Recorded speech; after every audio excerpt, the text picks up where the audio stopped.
नमस्कार। बिहार इंडिया के खास कार्यक्रम पॉलिटिकल प्रसंग में आप सबका स्वागत है। बिहार में चौथे चरण में 5 लोकसभा सीट पर मतदान संपन्न हो गया। चौथे चरण के मतदान में बिहार में पहली बार बूथ लूट, जोर आजमाइश की खबरें सामने आई है, लेकिन इसके साथ ही यह चरण गवाह बना बिहार में प्रधानमंत्री के रोड शो और मतदान के आसपास लोकसभा क्षेत्रों में प्रधानमंत्री के रैलियों का। आज इसी विषय पर चर्चा करेंगे और जानेंगे कि मुंगेर, बेगूसराय, उजियारपुर, समस्तीपुर और दरभंगा में क्या रहा है वोटरों का मिजाज।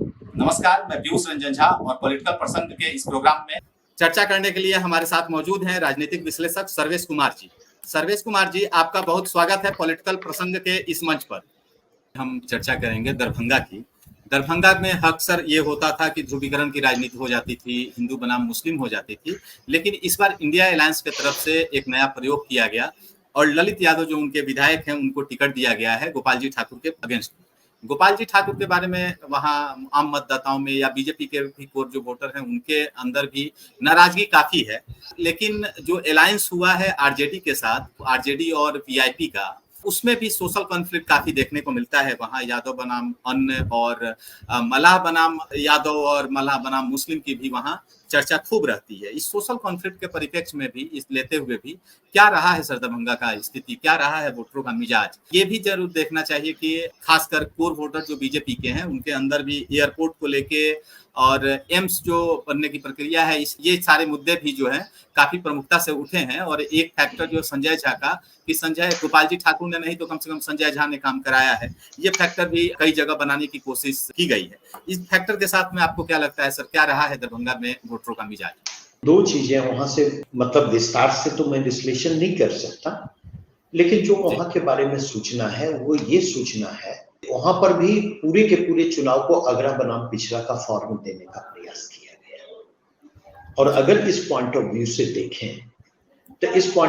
देखें तो अब तक पूरे मिथिलांचल क्षेत्र को अगर आप देखें तो विधानसभा चुनाव बड़ा झटका था, क्योंकि जहां पर मुस्लिम कैंडिडेट थे वहां पर यादव के रूप में बिहेव करने के बजाय हिंदू के रूप में बिहेव करते दिखाई पड़ रहे थे। और जहां पर यादव कैंडिडेट हैं वहां पर मुस्लिम यादव कैंडिडेट को वोट दे रहे हैं, लेकिन जहां पर मुस्लिम कैंडिडेट हैं यादव कैंडिडेट मुस्लिम कैंडिडेट को वोट नहीं दे रहे। मैं अररिया दौरे पर भी था, अररिया में भी मैंने महसूस किया कि लास्ट तक यादव इंटैक्ट रहे और उन्होंने राजद उम्मीदवार शाहनवाज के पक्ष में वोट दिया। ये मुस्लिम यादव का समीकरण दरभंगा में भी दिखाई पड़ता। और मेरे पास जहां तक इनपुट है वह यह कि जिस कन्फ्लिक्ट की आपने बात की, वो कन्फ्लिक्ट एक अहम कन्फ्लिक्ट है, लेकिन मल्लाहों ने भी जो है वो आरजेडी के पक्ष में रह करके वोटिंग की है। फिर भी मैं लेकर के चलता कि अगर दरभंगा की स्थिति को देखें तो वहां पर गोपाल जी ठाकुर के स्लाइट एज की बात हम कर सकते हैं। हो सकता है वहां पर वो एज की स्थिति में हो और चुनाव परिणाम उनके पक्ष में जाए। जी, तो कुल मिलाकर 5 सीटों की चर्चा में हमें 3-2 का ये मैंडेट हमें दिख रहा है। फिलहाल इस चर्चा में आज शामिल हुए सर, आपका बहुत बहुत धन्यवाद। और हम दर्शकों से भी कहेंगे कि अगर आपको हमारा ये कार्यक्रम पसंद आ रहा हो तो हमें लाइक और सब्सक्राइब करें। साथ ही साथ आपसे एक शिकायत है कि हमारे दर्शक बहुत ज्यादा हैं, देखते बहुत ज्यादा है, लेकिन इसको सब्सक्राइब नहीं करते, तो कृपया इसे हमारे चैनल को जरूर सब्सक्राइब कर लें। इसी तरह की खबरों के लिए बने रहें बिहार इंडिया के साथ। तब तक नमस्कार।